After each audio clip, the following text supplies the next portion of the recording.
नमस्कार. मी गणेश तुकाराम शिंदे आपणा सर्वांचं आपल्या अण्णा या यूट्यूब चॅनलवर स्वागत करत आहे. कोविड नंतर रेल्वे बोर्डानं काही गाड्या ह्या खास गाड्या म्हणून चालवत होतं आणि या गाड्यातून प्रवास करणाऱ्या प्रवाशांना त्यामुळं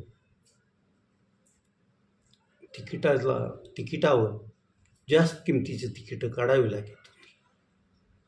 वारंवार धाराशिवचे खासदार ओमप्रकाश भूपालसिंह उर्फ पवनराजे निंबाळकर, लातूरचे खासदार, सोलापूरच्या खासदार यांनी लातूरचे खासदार डॉक्टर कोळगे, प्रणिती शिंदे आदींनी या गाड्या नियमित करा, त्या रेग्युलर गाड्या केल्या तर प्रवाशांना नाहक बुर्धन पडणार नाही अशी मागणी रेल्वेकडे करत होते आणि अखेर रेल्वे खात्यानं मागणी मान्य केली असून आजपासून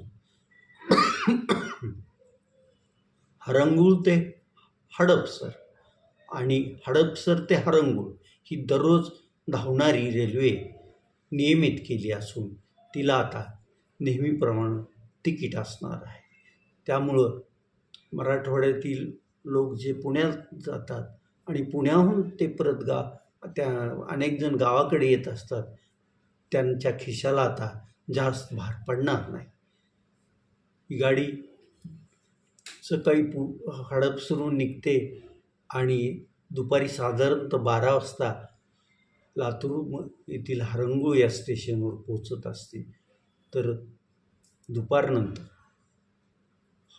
हरंगुळहून ही गाडी निघते आणि मग धाराशिव, बार्शी, कुर्डुवाडी करत हडपसरला जात असते.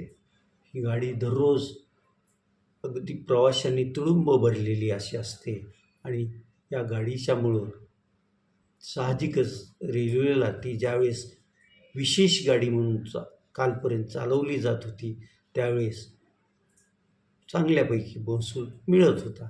आता ही नियमित गाडी झाल्यामुळं हिचं तिकीट दर कमी होणार आहे. असलं तरी गाडीला गर्दी तशीच असेल, त्यामुळं रेल्वेला तोटा होणार नाही, परंतु प्रवाशांना मात्र याचा लाभ मिळणार आहे. याचबरोबर सोलापूरहून गुलबर्गा, बिदर, भालकी, उदगीर, लातूर रोड, लातूर, धाराशिव, बार्शी, कुर्डुवाडी अशी धावणारी, आठवड्यातून एकदा धावणारी अशी सोलापूर ते कुर्ला अशी एक रेल्वे आहे आणि ती रेल्वे पण खास रेल्वेगाडी म्हणूनच चालवली जात होती, परंतु आता तिला पण नियमित करण्यात आलेलं आहे. नियमित म्हणजे दररोज ती धावणार नाही, परंतु जो सर्व नियमित गाड्याचा दर आहे तसाच दर त्या गाडीच्या तिकिटाचा असणार आहे. ही गाडी आठवड्यातून एकदाच चालते. ती सोलापूरहून कुर्ल्यापर्यंत धावते आणि कुर्ल्याहून परत पुणे, दौंड, कुर्डुवाडी, बार्शी, धाराशिव, लातूर रोड, उदगीर, भालकी, बिदर, गुलबर्गा, सोलापूर अशी ती गाडी जात असते आणि तिलाही बऱ्यापैकी गर्दी असते आणि त्या गाडीचाही आता नियमित तिला केल्यामुळं तिच्याही प्रवास तिकीट भाडं आता नियमित गाड्याप्रमाणेच होणार आहे. या दोन्ही गाड्या नियमित केल्यामुळं मराठवाडा, कर्नाटक, त्याचबरोबर पश्चिम महाराष्ट्रातील बार्शी, कुर्डुवाडी या भागातील प्रवाशांना अगदी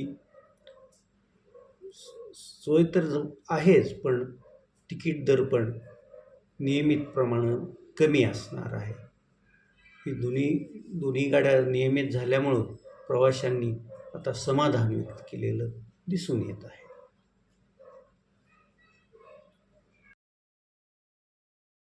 काल कळंबच्या एका महाविद्यालयाच्या जवळ मुलींमध्ये झालेल्या फ्रीस्टाईल हाणामारीची चर्चा संपूर्ण जिल्ह्यातच नव्हे तर महाराष्ट्रात पण रंगलेली होती. आता या प्रकरणी या मुलींचा शोध घेऊन त्या व्हिडिओवरून या मुलींचा शोध पोलिसांनी घेतला असून त्यांना त्या प्रकरणात पोलिसांनी लक्ष दिलेलं आहे. या प्रकरणात या कांबळे या नावाच्या मुलीला 3 मुलींनी मारहाण केली होती. त्यातली पठाण नावाची एक मुलगी ही स्वतःला डॉन म्हणते असं कांबळे या मुलीचं म्हणणं आहे.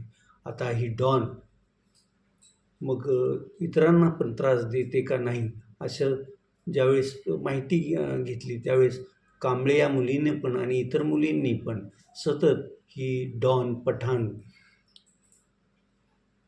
मुलींना त्रास देत असते असं त्यांचं म्हणणं आहे. आता या प्रकरणी कळंब पोलीस स्टेशन काय भूमिका घेतं याकडं कळंब शहरातील सर्वांचं लक्ष लागून राहिलेलं आहे. परंतु यावरून एक स्पष्ट झालं आहे की मुलंच दंगा करतात, हाणामाऱ्या करतात असं नाही, तर मुलीही यात कमी नाहीत हे कालच्या प्रकरणानं दाखवून दिलेलं आहे.